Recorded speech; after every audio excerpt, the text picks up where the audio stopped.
राधे राधे। आज हम सुनेंगे पुत्रदा एकादशी व्रत कथा। द्वापर युग के आरंभ में महिष्मती नाम की एक नगरी थी, जिसमें महिजित नाम का राजा राज्य करता था, लेकिन पुत्रहीन होने के कारण राजा को राज्य सुखदायक नहीं लगता था। उसका मानना था कि जिसके संतान न हो, उसके लिए ये लोक और परलोक दोनों ही दुखदायक होते हैं। पुत्र सुख की प्राप्ति के लिए राजा ने अनेक उपाय किए, परंतु राजा को पुत्र की प्राप्ति नहीं हुई।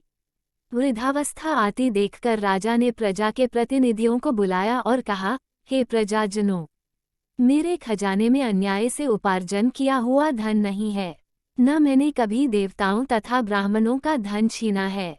किसी दूसरे की धरोहर भी मैंने नहीं ली, प्रजा को पुत्र के समान पालता रहा। मैं अपराधियों को पुत्र तथा बांधवों की तरह दंड देता रहा, कभी किसी से घृणा नहीं की, सबको समान माना है, सज्जनों की सदा पूजा करता हूँ। इस प्रकार धर्मयुक्त राज्य करते हुए भी मेरे पुत्र नहीं है, सो मैं अत्यंत दुख पा रहा हूँ। इसका क्या कारण है? राजा महिजित की इस बात को विचारने के लिए मंत्री तथा प्रजा के प्रतिनिधि वन को गए। वहाँ बड़े बड़े ऋषि मुनियों के दर्शन किए। राजा की उत्तम कामना की पूर्ति के लिए किसी श्रेष्ठ तपस्वी मुनि को देखते फिरते रहे। एक आश्रम में उन्होंने एक अत्यंत वयोवृद्ध धर्म के ज्ञाता, बड़े तपस्वी, परमात्मा में मन लगाए हुए निराहार, जितेंद्रिय, जितात्मा, जितक्रोध, सनातन धर्म के गूढ़ तत्वों को जानने वाले, समस्त शास्त्रों के ज्ञाता महात्मा लोमश मुनि को देखा, जिनका कल्प के व्यतीत होने पर एक रोम गिरता था। सबने जाकर ऋषि को प्रणाम किया। उन लोगों को देखकर मुनि ने पूछा कि आप लोग किस कारण से आए हैं? संदेह में आप लोगों का हित करूंगा। मेरा जन्म केवल दूसरों के उपकार के लिए हुआ है, इसमें संदेह मत करो। लोमश ऋषि के ऐसे वचन सुनकर सब लोग बोले, हे महर्षि, आप हमारी बात जानने में ब्रह्मा से भी अधिक समर्थ हैं, अतः आप हमारे इस संदेह को दूर कीजिए। महिष्मतीपुरी का धर्मात्मा राजा महिजित प्रजा का पुत्र के समान पालन करता है, फिर भी वह पुत्रहीन होने के कारण दुखी है। उन लोगों ने आगे कहा कि हम लोग उसकी प्रजा हैं, अतः उसके दुख से हम भी दुखी हैं। आपके दर्शन से हमें पूर्ण विश्वास है कि हमारा ये संकट अवश्य दूर हो जाएगा, क्योंकि महान पुरुषों के दर्शन मात्र से अनेक कष्ट दूर हो जाते हैं। अब आप कृपा करके राजा के पुत्र होने का उपाय बतलाएं।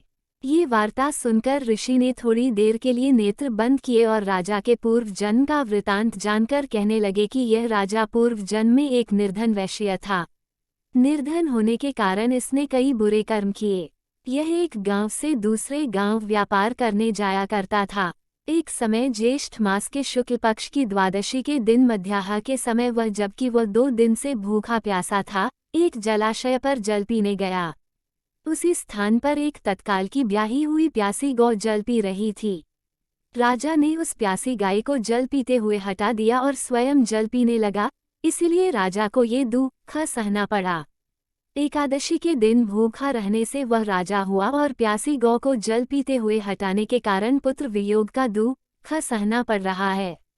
ऐसा सुनकर सब लोग कहने लगे कि हे ऋषि, शास्त्रों में पापों का प्रायश्चित भी लिखा है, अतः जिस प्रकार राजा का ये पाप नष्ट हो जाए, आप ऐसा उपाय बताइए। लोमश मुनि कहने लगे कि श्रावण शुक्ल पक्ष की एकादशी को, जिसे पुत्रदा एकादशी भी कहते हैं, तुम सब लोग व्रत करो और रात्रि को जागरण करो, तो इससे राजा का ये पूर्व जन्म का पाप अवश्य नष्ट हो जाएगा, साथ ही राजा को पुत्र की अवश्य प्राप्ति होगी। लोमश ऋषि के ऐसे वचन सुनकर मंत्रियों सहित सारी प्रजा नगर को वापस लौट आई और जब श्रावण शुक्ल एकादशी आई तो ऋषि की आज्ञानुसार सबने पुत्रदा एकादशी का व्रत और जागरण किया। इसके पश्चात द्वादशी के दिन इसके पुण्य का फल राजा को दिया गया। उस पुण्य के प्रभाव से रानी ने गर्भ धारण किया और प्रसवकाल समाप्त होने पर उसके एक बड़ा तेजस्वी पुत्र उत्पन्न हुआ। इसलिए हे राजन, इस श्रावण शुक्ल एकादशी का नाम पुत्रदा पड़ा। अतः संतान सुख की इच्छा हासिल करने वाले इस व्रत को अवश्य करें। इसके महात्म्य को सुनने से मनुष्य सब पापों से मुक्त हो जाता है और इस लोक में संतान सुख भोगकर परलोक में स्वर्ग को प्राप्त होता है। जय श्री हरि। अगर आपको वीडियो पसंद आई हो तो वीडियो को लाइक करें और चैनल को सब्सक्राइब करें।